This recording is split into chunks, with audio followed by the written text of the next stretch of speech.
खैबर पख्तूनख्वा वालों, आप भी इस झूठे शख्स के झांसे में आ गए। बोलो, आप भी इस झूठे शख्स के झांसे में आ गए।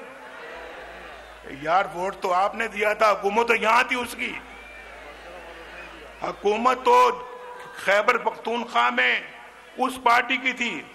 और मुझे बड़ी अच्छी तरह से याद है, जब 2013 के इलेक्शन हुए, तो जब मैं वज़ीर आज़म बन गया, मौलाना फजलुर रहमान साहब हमारे बड़े अच्छे साथी हैं और बेपनाह इज्जत करता हूं मैं उनकी, बड़ा एहतराम करता हूं।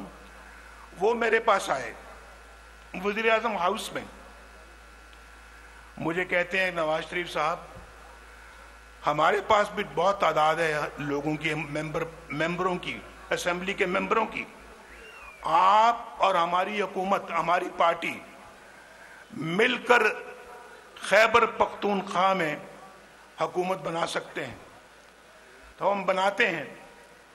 मैंने कहा, देखो मौलाना साहब, आप बिल्कुल वजह फरमाते हैं। अददी एतबार से उनकी पार्टी जो है वो हमसे 1, 2, 3 वोटों से ज्यादा है, तो उनका हक पहुंचता है कि वो गवर्नमेंट बनाए, और वो गवर्नमेंट बनाने का हक हमें उनसे नहीं छीनना चाहिए। सब्सक्राइब करें और बेल दबाएं ताकि कोई खबर रह न जाए।